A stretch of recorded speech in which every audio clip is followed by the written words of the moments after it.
Graphical analysis of work. देखिए, ये Cartesian coordinate मैंने ड्रा की, यहाँ पे आ गया फोर्स और यहाँ पे आ गया डिस्प्लेसमेंट। ठीक है, ये क्या है? ये स्लोप है, इसको हम स्लोप कहते हैं। अगर आपके एमसीक्यू में आ जाए कि slope of force and displacement graph gives you option A work, option B impulse, option C momentum, option D none of above। Correct option यहां पे कौन सा होगा? शाबाश। Slope of F D graph gives you work, impulse, momentum या none of above. Slope किसे कहते हैं? स्लोप है delta Y divided by delta x.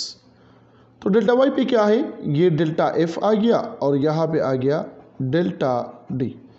अगर मैं यूनिट्स में लिखूं तो यह आता है न्यूटन पर मीटर है।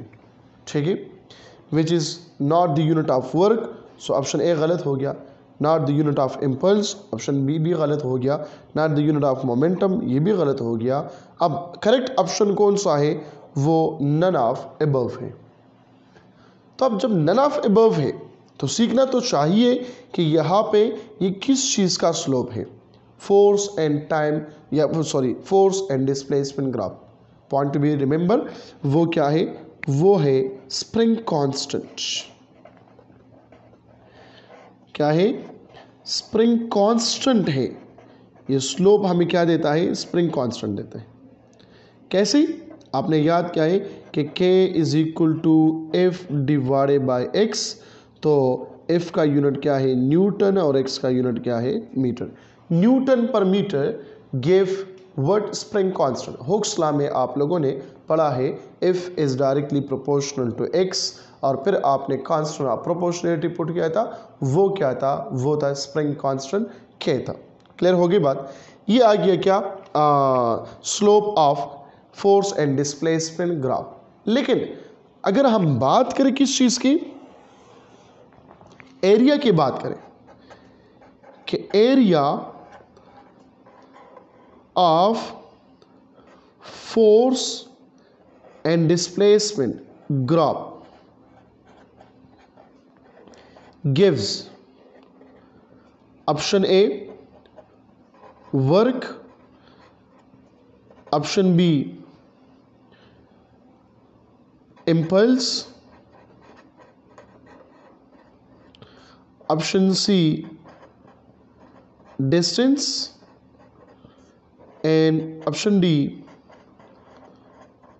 Planck's constant। या ऑप्शन कुछ इस तरह आ जाए, जरा गौर से देखें। ऑप्शंस को मैं सिर्फ चेंज कर रहा हूं। ठीक है, स्टेटमेंट सेम है, सिर्फ और सिर्फ मैं ऑप्शन को चेंज करता हूं। Area of force and displacement graph gives you pascal metre cube, option B volt पर एम्पेयर, ऑप्शन सी न्यूटन पर मीटर, या option D none of above. या ऑप्शन कुछ इस तरह आ जाए। ऑप्शन ए पास्कल पर metre cube, option B volt into coulomb, option C volt पर ampere, and option D volt पर कूलम। देखो, स्टेटमेंट सेम है, लेकिन मैं सिर्फ और सिर्फ यहाँ पे ऑप्शन चेंज कर रहा हूँ। ठीक है, कि area of force and displacement graph gives you work, impulse, distance, Planck constant, ठीक है, या पास्कल मीटर क्यूब, या वोल्ट पर एम्पेयर, या न्यूटन पर मीटर, या नन ऑफ अबव, ठीक है, या पास्कल पर metre cube, volt coulomb, volt पर एम्पेयर, या वोल्ट पर कूलम। तो इनमें से एक सेलेक्ट करना है, लेकिन पहले समझना चाहिए कि area of force and displacement graph किसे कहते हैं। देखो एरिया क्या है, यह लेंथ मल्टीप्लाई बाय विड्थ है, क्लियर है, लेंथ मल्टीप्लाई बाय विड्थ है। तो यहाँ पे लेंथ क्या है, फोर्स, यहाँ पे डी क्या है, विड्थ क्या है, वो है displacement. So length multiply by width will give U F D which will give you work. यहाँ पे क्या आ गया, वर्क आ गया। सो इसमें एक कौन सा ऑप्शन टिक करूँ, यहाँ पे वर्क सेलेक्ट करूँगा, ऑप्शन ए करेक्ट है। अब रह गया इसके बाद कि पास्कल मीटर क्यूब है, या वोल्ट पर एम्पेयर है, या न्यूटन पर मीटर है, या नन ऑफ अबव है, या इसमें पास्कल पर मीटर क्यूब, या वोल्ट कूलम, या वोल्ट पर एम्पेयर, या वोल्ट पर कूलम है। इनमें से करेक्ट ऑप्शन कौन सा है, करेक्ट ऑप्शन है आपके पास पास्कल मीटर क्यूब। इसमें क्या है, पास्कल मीटर क्यूब है, क्योंकि लास्ट जो आप लोगों को पता है, लास्ट लेक्चर में हमने ये सीख लिया है कि वर्क बराबर है किस चीज़ के, पी डेल्टा वी के बराबर है। किस चीज़ के बराबर है, पी डेल्टा वी के बराबर है। जब ये पी डेल्टा वी है तो आइसोबैरिक प्रोसेस है, आइसोबैरिक प्रोसेस में वर्क क्या है, पास्कल इंटू पर मीटर क्यूब है। समझिए बात की। अगर मैं यहाँ पे देखो फॉर एग्जाम्पल, चलो ये भी एक्सप्लेन कर रहा हूँ, फिर इसके बाद दूसरे में से कुछ बताता हूँ। यहाँ पे आ गया पी डेल्टा वी, क्लियर है, ऑप्शन ए है। अब इसमें कौन सा करेक्ट है, यहाँ पे तो पास्कल मीटर क्यूब है, तो यहाँ पे पास्कल पर मीटर क्यूब ये नहीं है, यहाँ पर वोल्ट पर मीटर भी नहीं है, तो यहाँ पर भी वोल्ट पर मीटर जो है वो ख़त्म कर रहा हूँ। फिर आपने सीख लिया है इलेक्ट्रिक पोटेंशियल में वर्क डन के W बराबर है किस चीज़ के, V/Q के बराबर है।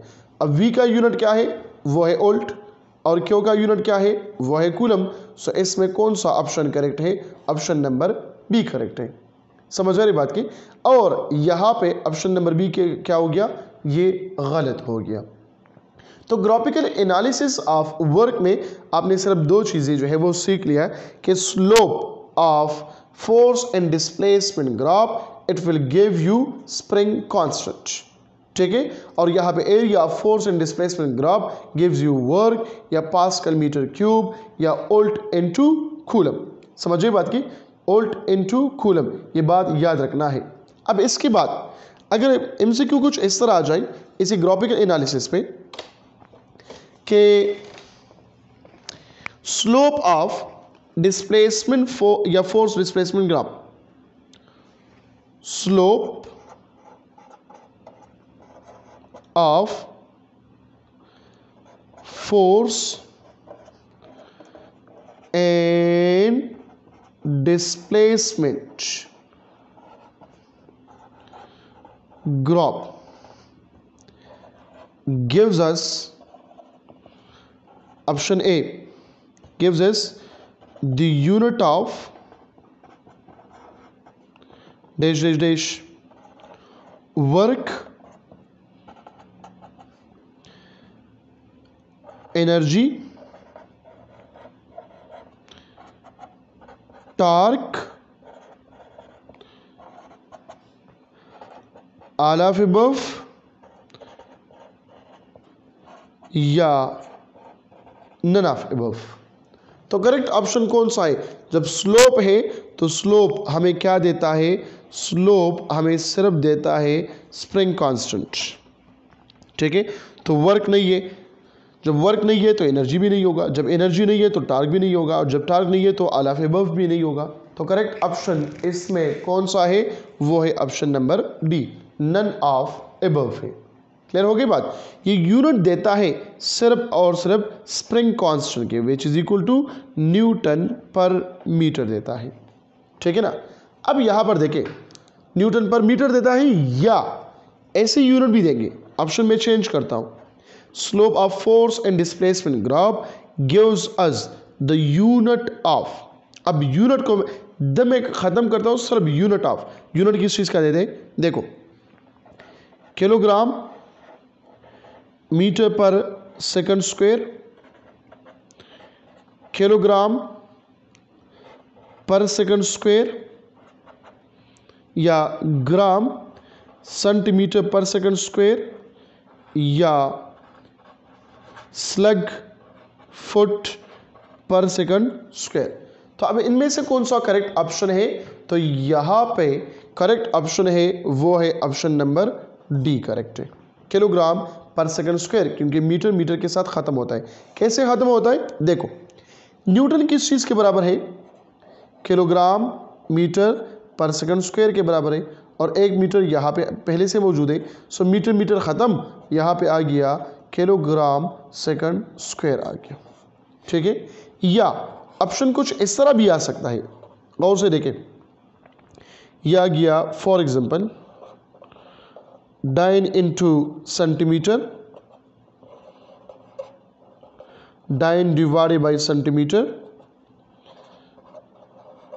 स्लग इंटू सेंटीमीटर,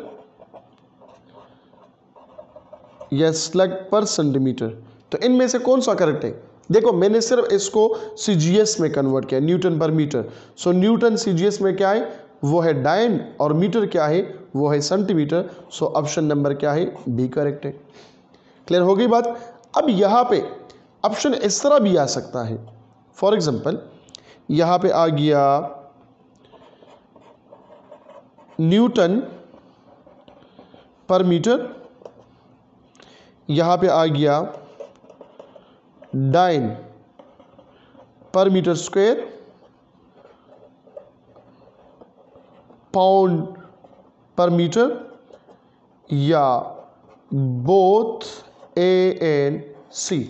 अब इन दोनों में करेक्ट ऑप्शन कौन सा है, या ऑप्शन नंबर ए करेक्ट है, बी करेक्ट है, सी करेक्ट है, या डी करेक्ट है। शाबाश, बताइए कमेंट में जल्दी से बता रही है इसका ऑप्शन कौन सा करेक्ट है, कि slope of force and displacement graph gives us Newton पर मीटर, डाइन पर मीटर स्क्वायर, पाउंड पर मीटर, या बोथ एंड सी। इन चारों में से कौन सा करेक्ट ऑप्शन है। आई होप आप लोगों को समझ आएगी कि यहाँ पे आंसर कौन सा है। मेरे ख्याल में आप लोगों के जहन में जो आंसर है वो है ऑप्शन नंबर ए, न्यूटन पर मीटर, क्योंकि मैंने यहाँ पर लिखा हुआ है कि K is equal to newton पर metre. So the correct option is option number D, option number C. Option number A यहाँ पे गलत ऑप्शन है, ठीक है। अब आप लोग कहेंगे कि सर आपने यहाँ पे लिखा हुआ है न्यूटन पर मीटर, तो क्यों यहाँ पे न्यूटन पर मीटर आपने गलत किया, जब यहाँ पे ठीक है तो यहाँ पे क्यों गलत है। क्योंकि यहाँ पे जो ये n है इस वजह से ये गलत हो गया है। क्यों, क्योंकि यहाँ पे ये न्यूटन साइंटिस्ट का नाम शो कर रहा है, यूनिट का नाम नहीं शो कर रहा, इस वजह से ये ऑप्शन क्या हो गया, गलत हो गया, और ऑप्शन नंबर सी आ गया करेक्ट ऑप्शन। क्लियर हो गई बात। तो ये आया, ये था क्या, graphical analysis of work done. मिलते हैं एक और लेक्चर में, अपना बहुत सारा ख्याल रखिएगा। अल्लाह हाफिज़।